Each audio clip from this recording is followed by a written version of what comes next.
ದಳಪತಿ ವಿಜಯ್ ಅವರ ಜನನಾಯಕನ್ ಚಿತ್ರ ಜನವರಿ 9ಕ್ಕೆ ಬಿಡುಗಡೆಯಾಗಬೇಕಿತ್ತು. ಆದರೆ ಸೆನ್ಸಾರ್ ಮಂಡಳಿಯಿಂದ ಪ್ರಮಾಣ ಪತ್ರ ಸಿಗದೆ ಸಮಸ್ಯೆ ಎದುರಿಸ್ತಾ ಇದೆ. ರಾಜಕೀಯ ಮತ್ತು ಧಾರ್ಮಿಕ ವಿಷಯಗಳಿರುವ ಕಾರಣ ಸೆನ್ಸಾರ್ ಕಠಿಣವಾಗಿದೆ. ಬದಲಾವಣೆಗಳ ನಂತರವೂ ಅನುಮತಿ ಸಿಗದ ಕಾರಣ ಚಿತ್ರತಂಡ ಮದ್ರಾಸ್ ಹೈಕೋರ್ಟ್ ಮೊರೆ ಹೋಗಿದೆ. ಎಲ್ಲವೂ ಅಂದುಕೊಂಡಂತೆ ನಡೆದರೆ ದಳಪತಿ ವಿಜಯ್ ನಟನೆಯ ಜನನಾಯಕನ್ ಸಿನಿಮಾ ಜನವರಿ 9ರಂದು ರಿಲೀಸ್ ಆಗಲಿದೆ. ಈ ವಾಕ್ಯವನ್ನು ಹೇಳಲು ಒಂದು ಕಾರಣವೂ ಇದೆ. ಸದ್ಯ ಜನನಾಯಕನ್ ತಂಡಕ್ಕೆ ಸೆನ್ಸಾರ್ ಸಮಸ್ಯೆಯಾಗಿದೆ. ಡಿಸೆಂಬರ್ 19ರಂದು ಸೆನ್ಸಾರ್ ತಂಡ ಸಿನಿಮಾ ಸಿನಿಮಾ ರಿಲೀಸ್ ಹತ್ತಿರವಾದರೂ ಇನ್ನೂ ಪ್ರಮಾಣ ಪತ್ರ ಸಿಕ್ಕಿಲ್ಲ. ಈ ವಿಷಯ ಚರ್ಚೆಗೆ ಹುಟ್ಟುಹಾಕಿದೆ. ಇದನ್ನು ಪ್ರಶ್ನಿಸಿ ತಂಡದವರು ಕೋರ್ಟ್ ಮೆಟ್ಟಿಲು ಹತ್ತಿದ್ದಾರೆ. ರಾಜಕೀಯ ಕಥಾಹಂದರದ ಕತೆ, ಧರ್ಮದ ವಿಷಯಗಳ ಬಗ್ಗೆ ಸಿನಿಮಾ ಮಾಡುವಾಗ ಹೆಚ್ಚು ಎಚ್ಚರಿಕೆ ಇರಬೇಕು. ಒಂದು ದೃಶ್ಯ, ಡೈಲಾಗ್ ಸಮಾಜದಲ್ಲಿ ಕಾಡ್ಗಿಚ್ಚು ಹೊತ್ತಿಸಬಹುದು. ಹೀಗಾಗಿ ಈ ರೀತಿಯ ಸಿನಿಮಾಗಳನ್ನು ಸೆನ್ಸಾರ್ ಮಂಡಳಿಯವರು ಹೆಚ್ಚು ಎಚ್ಚರಿಕೆಯಿಂದ ವೀಕ್ಷಿಸುತ್ತಾರೆ. ಜನನಾಯಕನ್ ಸಿನಿಮಾ ವೀಕ್ಷಿಸಿದ ಸೆನ್ಸಾರ್ ಮಂಡಳಿ ಕೆಲವು ದೃಶ್ಯಗಳಿಗೆ ಕತ್ತರಿ ಹಾಕಲು ಸೂಚಿಸಿದೆ, ಕೆಲವು ಪದಗಳಿಗೆ ಮ್ಯೂಟ್ ಮಾಡುವಂತೆ ನಿರ್ದೇಶಿಸಿದೆ. ಈ ಬದಲಾವಣೆಗಳನ್ನು ಮಾಡಿ ತಂದವರು ಸಿನಿಮಾನ ಸೆನ್ಸಾರ್ ಮಂಡಳಿಗೆ ಸಲ್ಲಿಕೆ ಮಾಡಿದ್ದಾರೆ. ಆದರೆ ಅವರ ಕಡೆಯಿಂದ ಸೆನ್ಸಾರ್ ಪತ್ರ ಸಿಕ್ಕಿಲ್ಲ. ಸೆನ್ಸಾರ್ ಪತ್ರ ಇಲ್ಲದೆಯೇ ಸಿನಿಮಾ ರಿಲೀಸ್ ಮಾಡಲು ಸಾಧ್ಯವಿಲ್ಲ. ರಿಲೀಸ್ಗೆ ಇನ್ನು ಕೆಲವೇ ದಿನ ಬಾಕಿ ಇದೆ. ಹೀಗಾಗಿ ತಂಡದವರು ಮದ್ರಾಸ್ ಹೈಕೋರ್ಟ್ ಮೊರೆ ಹೋಗಿದ್ದಾರೆ. ದಳಪತಿ ವಿಜಯ್ ಅವರ ಜನನಾಯಕನ್ ಚಿತ್ರ ಜನವರಿ 9ಕ್ಕೆ ಬಿಡುಗಡೆಯಾಗಬೇಕಿತ್ತು. ಆದರೆ ಸೆನ್ಸಾರ್ ಮಂಡಳಿಯಿಂದ ಪ್ರಮಾಣ ಪತ್ರ ಸಿಗದೆ ಸಮಸ್ಯೆ ಎದುರಿಸ್ತಾ ಇದೆ. ರಾಜಕೀಯ ಮತ್ತು ಧಾರ್ಮಿಕ ವಿಷಯಗಳಿರುವ ಕಾರಣ ಸೆನ್ಸಾರ್ ಕಠಿಣವಾಗಿದೆ. ಬದಲಾವಣೆಗಳ ನಂತರವೂ ಅನುಮತಿ ಸಿಗದ ಕಾರಣ ಚಿತ್ರತಂಡ ಮದ್ರಾಸ್ ಹೈಕೋರ್ಟ್ ಮೊರೆ ಹೋಗಿದೆ. ಎಲ್ಲವೂ ಅಂದುಕೊಂಡಂತೆ ನಡೆದರೆ ದಳಪತಿ ವಿಜಯ್ ನಟನೆಯ ಜನನಾಯಕನ್ ಸಿನಿಮಾ ಜನವರಿ 9ರಂದು ರಿಲೀಸ್ ಆಗಲಿದೆ. ಈ ವಾಕ್ಯವನ್ನು ಹೇಳಲು ಒಂದು ಕಾರಣವೂ ಇದೆ. ಸದ್ಯ ಜನನಾಯಕನ್ ತಂಡಕ್ಕೆ ಸೆನ್ಸಾರ್ ಸಮಸ್ಯೆಯಾಗಿದೆ.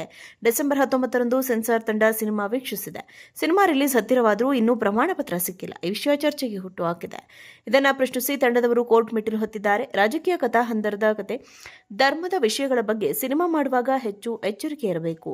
ಒಂದು ದೃಶ್ಯ, ಡೈಲಾಗ್ ಸಮಾಜದಲ್ಲಿ ಕಾಡ್ಗಿಚ್ಚು ಹೊತ್ತಿಸಬಹುದು. ಹೀಗಾಗಿ ಈ ರೀತಿಯ ಸಿನಿಮಾಗಳನ್ನು ಸೆನ್ಸಾರ್ ಮಂಡಳಿಯವರು ಹೆಚ್ಚು ಎಚ್ಚರಿಕೆಯಿಂದ ವೀಕ್ಷಿಸುತ್ತಾರೆ. ಜನನಾಯಕನ್ ಸಿನಿಮಾ ವೀಕ್ಷಿಸಿದ ಸೆನ್ಸಾರ್ ಮಂಡಳಿ ಕೆಲವು ದೃಶ್ಯಗಳಿಗೆ ಕತ್ತರಿ ಹಾಕಲು ಸೂಚಿಸಿದೆ, ಕೆಲವು ಪದಗಳಿಗೆ ಮ್ಯೂಟ್ ಮಾಡುವಂತೆ ನಿರ್ದೇಶಿಸಿದೆ. ಈ ಬದಲಾವಣೆಗಳನ್ನು ಮಾಡಿ ತಂದವರು ಸಿನಿಮಾನ ಸೆನ್ಸಾರ್ ಮಂಡಳಿಗೆ ಸಲ್ಲಿಕೆ ಮಾಡಿದ್ದಾರೆ.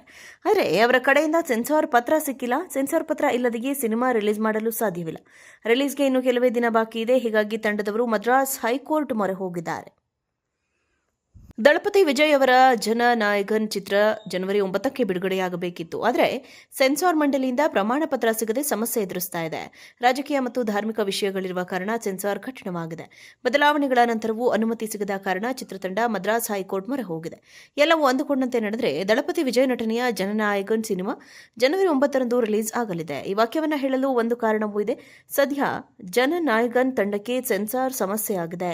ಡಿಸೆಂಬರ್ 19ರಂದು ಸೆನ್ಸಾರ್ ತಂಡ ಸಿನಿಮಾ ಸಿನಿಮಾ ರಿಲೀಸ್ ಹತ್ತಿರವಾದರೂ ಇನ್ನೂ ಪ್ರಮಾಣ ಪತ್ರ ಸಿಕ್ಕಿಲ್ಲ. ಈ ವಿಷಯ ಚರ್ಚೆಗೆ ಹುಟ್ಟುಹಾಕಿದೆ. ಇದನ್ನು ಪ್ರಶ್ನಿಸಿ ತಂಡದವರು ಕೋರ್ಟ್ ಮೆಟ್ಟಿಲು ಹತ್ತಿದ್ದಾರೆ. ರಾಜಕೀಯ ಕಥಾಹಂದರದ ಕತೆ, ಧರ್ಮದ ವಿಷಯಗಳ ಬಗ್ಗೆ ಸಿನಿಮಾ ಮಾಡುವಾಗ ಹೆಚ್ಚು ಎಚ್ಚರಿಕೆ ಇರಬೇಕು.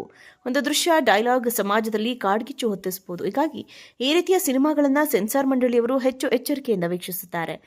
ಜನನಾಯಕನ್ ಸಿನಿಮಾ ವೀಕ್ಷಿಸಿದ ಸೆನ್ಸಾರ್ ಮಂಡಳಿ ಕೆಲವು ದೃಶ್ಯಗಳಿಗೆ ಕತ್ತರಿ ಹಾಕಲು ಸೂಚಿಸಿದೆ, ಕೆಲವು ಪದಗಳಿಗೆ ಮ್ಯೂಟ್ ಮಾಡುವಂತೆ ನಿರ್ದೇಶಿಸಿದೆ. ಈ ಬದಲಾವಣೆಗಳನ್ನು ಮಾಡಿ ತಂದವರು ಸಿನಿಮಾನ ಸೆನ್ಸಾರ್ ಮಂಡಳಿಗೆ ಸಲ್ಲಿಕೆ ಮಾಡಿದ್ದಾರೆ. ಆದರೆ ಅವರ ಕಡೆಯಿಂದ ಸೆನ್ಸಾರ್ ಪತ್ರ ಸಿಕ್ಕಿಲ್ಲ. ಸೆನ್ಸಾರ್ ಪತ್ರ ಇಲ್ಲದೆಯೇ ಸಿನಿಮಾ ರಿಲೀಸ್ ಮಾಡಲು ಸಾಧ್ಯವಿಲ್ಲ. ರಿಲೀಸ್ಗೆ ಇನ್ನು ಕೆಲವೇ ದಿನ ಬಾಕಿ ಇದೆ. ಹೀಗಾಗಿ ತಂಡದವರು ಮದ್ರಾಸ್ ಹೈಕೋರ್ಟ್ ಮೊರೆ